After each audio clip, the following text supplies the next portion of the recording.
ज्ञान आपको बहुत बार सुनाया है और रह रहकर सुनाते ही रहेंगे। ये दोनों काम करेगा। जिसको किसी कारण से भी कोई फिर से अस्वस्थ आत्मा होने लगती है तो इस ज्ञान के सुनने से, ये एंटीबायोटिक कैप्सूल खाने से वो फिर से पाप नाश हो जाते हैं, आत्मा फिर स्वस्थ हो जाती है। क्योंकि अपने जीवन में छोटे मोटे रोग आ ही जाते हैं, उनके लिए ट्रीटमेंट चलता रहता है, जीवन बना रहता है। ठीक इसी प्रकार सत्संग में आने से, परमात्मा के वचन सुनने से आत्मा किसी कारण से फिर पापग्रस्त हो जाती है और कुछ अरुचि बनती है साधना में, तो सत्संग सुनने से, दर्शन करने से, प्रणाम करने से, आशीर्वाद लेने से वो फिर से पाप कट जाते हैं, स्वस्थ हो जाती है।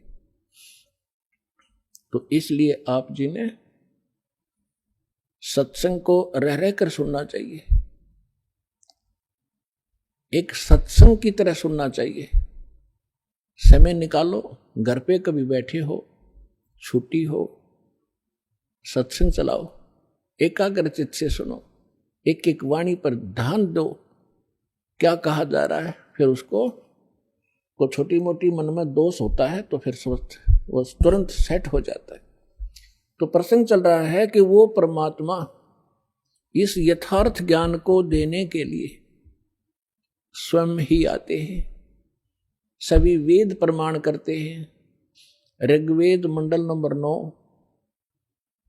सूक्त नंबर 1 मंत्र 8 और 9 में, ऋग्वेद मंडल नंबर 9 और सूक्त 20 मंत्र 1 में, ऋग्वेद मंडल नंबर 9 सूक्त 86 मंत्र 26 और 27 में, ऋग्वेद मंडल नंबर 9 सूक्त 82 मंत्र 1, 2, 3 में, ऋग्वेद मंडल नंबर 9 सूक्त 54 मंत्र 3 में, ऋग्वेद मंडल नंबर 9 सूक्त 94 के मंत्र 1 में, ऋग्वेद मंडल नंबर 9 सूक्त 95 के मंत्र 2 में, ऋग्वेद मंडल नंबर 9 सूक्त 96 के 96 के मंत्र 16 से लेकर 20 तक, और भी अनेक स्थानों पर, यजुर्वेद अध्याय नंबर 29 मंत्र 25 में, और भी बहुत से स्थानों पर परमात्मा की महिमा का वर्णन है। उसमें क्या लिखा है कि वो पूर्ण परमात्मा जिसने सारी सृष्टि की रचना की है, जिसने सब जीवात्माओं को भी उत्पन्न किया है, वो ऊपर के लोक में, धूलोक माने तेजो में लोक में, उसके तीसरे पोर्शन में बैठा, टॉप मोस्ट प्लेस पे, और वहां से गति करके आते हैं और इतनी तेजी से आते हैं जैसे बिजली, विद्युत आके ऊपर आकाशीय बिजली चलती है। और किस उद्देश्य से आते हैं? अच्छी आत्माओं को मिलते हैं, उनको तत्व ज्ञान से परिचित कराते हैं, अपने द्वारा रची हुई सृष्टि को ठीक ठीक वही बताते हैं। तो पुण्यात्मा, वो परमात्मा चारों युगों में आते हैं। काल ने सभी को भ्रमित कर रखा है। परमेश्वर आते हैं, अपना यथार्थ ज्ञान सुनाते हैं। जो बुद्धिमान व्यक्ति होते हैं उस ज्ञान को ग्रहण करके परमात्मा की भक्ति करके सतलोक चले जाते हैं, 84 लाख योनियों के कष्टों से बच जाते हैं। तो इसी उद्देश्य से परमात्मा चारों युगों में आए।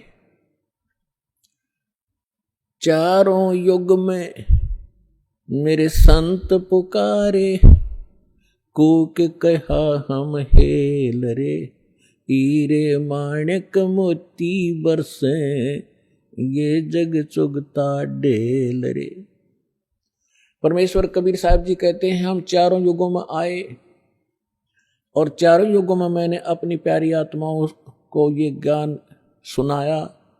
जो दृढ़ भक्त थे, अच्छी आत्माएं थी, उन्होंने मेरे इस ज्ञान को स्वीकार किया और मुझसे परिचित होकर मेरे लोक को देखकर, सतलोक को जहां मैं रहता हूं, वहां ले जाकर परमात्मा ने उनको वापस छोड़ा। प्रत्येक युग में 1, 2, 4 आत्माओं को ऐसे किया। कलयुग के अंदर जिन महापुरुषों को परमात्मा मिले, जो दास के नॉलेज में है और जिनको हम मोक्ष प्राप्त मानते हैं, आदरणीय धर्मदास साहिब जी, आदरणीय मलुकदास साहिब जी, आदरणीय नानक देव साहिब जी, आदरणीय दादू साहिब जी, आदरणीय गरीबदास साहिब जी, गांव छुड़ानी, जिला दज्जर, हरियाणा वाले, आदरणीय गीसा दास साहिब जी, गांव खेखड़ा, जिला बागपुर, उत्तर प्रदेश वाले, आदरणीय स्वामी रामानंद जी, बनारस काशी, उत्तर प्रदेश वाले। इन महापुरुषों को परमात्मा मिले और उनको सचखंड लेकर गए जहां भगवान रहते हैं, जहां हम पहले सभी रहा करते थे। पुण्यात्माओं, ये ज्ञान आज तक काल ने इतना दबा दिया था कि किसी का भनक नहीं पड़ गया, और अब ये परमात्मा ने सार्वजनिक करना था, ये समय निर्धारित पहले ही कर दिया था। वो समय आ गया, वो ठीक का समय आ गया अब। तो अब ये पूरे विश्व में फैलेगा और सबको चाह है भगवान की। अब भूल में चाहे कोई कितनी गलती कर रहा है, उस काम को अच्छा मान रहे।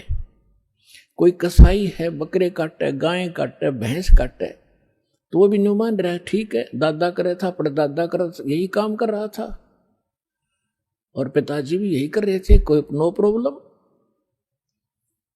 अब कोई शराबी है, शराब पी के उसी को अच्छा मान रहा है।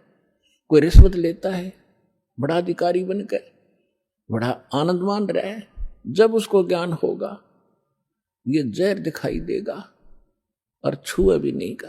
ऐसे कर्म फोड़े, फिर कैंसर हो जा, टांग कट जा, अंधा हो जा, अगले जन्म में फिर कुत्ते गधे सूर बनकर कहाँ घूम रहे होंगे। तो हमने केवल अपने इस वर्तमान की चिंता है और परमात्मा ने आपके भविष्य की घनी चिंता है। श्रीमद् भगवत गीता अध्याय नंबर 4 के श्लोक नंबर 32 में भी इसका प्रमाण है। गीता ज्ञानदाता कहता है कि अर्जुन, मैंने अभी आपको जो 25 से लेकर 30 तक आपको जो ज्ञान बताया कि कोई तो देवताओं की पूजा करके निश्चिंत है, कोई केवल व्रत उपवास रखता है, कोई योग अभ्यास ही करता है, कोई स्वाध्याय करके ही अपना मोक्ष मान रहा है, और कोई अहिंसावादी तीक्ष्ण व्रतों को ही करके ये समझ रहा है मैं मोक्ष प्राप्त करूंगा। जैसे मुंह पर पट्टी बांध कर नंगे पैरों घूमना, जैसे ये जैनी घूमा करते हैं। तो परमात्मा ने फिर गीता ज्ञानदाता कहता है कि ये सब अपनी अपनी साधनाओं को पापनाशक जानते हैं, यानी पापनाश होंगे तो मोक्ष होगा। सभी इसलिए कर रहे हैं कि जो साधना जो भी कोई कर रहा है उसने बढ़िया मान रहा है, सही मान रहा है, नहीं तो उसको पता लग जाएगी दिशा गलत है, तुरंत छोड़ देगा। तो वो सब अपनी अपनी साधनाओं को पापनाशक जानते हैं, यानी सही मान रहे हैं। लेकिन चौथे अध्याय के 32वें श्लोक में कहा कि अर्जुन, इन यज्ञों यानी धार्मिक अनुष्ठानों की जानकारी परमात्मा ने अपने मुख कमल से बोली है, उसमें विस्तार से कही गई है, उसको सूक्ष्म वेद तत्व ज्ञान कहते हैं। उसको जानने के बाद तो सभी पाप कर्मों से मुक्त होगा। चौथे अध्याय के 33वें श्लोक में कहा है कि अर्जुन, इस द्रव्य में यज्ञ की अपेक्षा ज्ञान यज्ञ श्रेष्ठ है। कहने का भाव यह है कि अंधाधुंध आंखें बंद करके देखा देखी ये द्रव्य यज्ञ करना, कि तो कांबड़ बांट दिए, कि तो धर्मशाला बनवा दी, कहीं भंडारे कर दिए और किसी को दक्षिणा दे दी। कहते ये इस प्रकार बगैर विवेक के, बगैर जानकारी के ये द्रव्य में यज्ञ करने की अपेक्षा ज्ञान यज्ञ श्रेष्ठ है। यानी तत्व ज्ञान समझ, फिर वो तत्वदर्शी संत तुझे जो ज्ञान दें, फिर उस तरह करो। गुरु बिन माला फेरते, गुरु बिन देते दान, गुरु बिन दोनों निष्फल है, चाहे पूछो वेद पुराण। चौथे अध्याय के 34वें श्लोक में कहा कि वो तत्व ज्ञान तत्वदर्शी संतों किसके पास जाकर समझ, उनको दंडवत प्रणाम करने से। श्रीमद् भगवत गीता अध्याय नंबर 18 के श्लोक नंबर 65 में गीता ज्ञानदाता कहता है कि मुझे नमस्कार कर, मेरा भक्त बन, नो इसमें कोई संदेह नहीं, तू मुझे ही प्राप्त होगा। अपने को भी केवल प्रणाम करने का उसने दिशा निर्देश दिया है और तत्वदर्शी संत के लिए कहा उसको दंडवत प्रणाम की जाती है। तो उसने कहा है कि उनको दंडवत प्रणाम करने से, चौथे अध्याय के 34वें श्लोक में, कपट छोड़कर नम्रतापूर्वक प्रश्न करने से वो तत्वदर्शी संत तुझे उस परमात्म तत्व का ज्ञान कराएंगे, वो तत्व ज्ञान तुझे सुनाएंगे। तो परमात्मा स्वयं तत्वदर्शी संत की भूमिका भी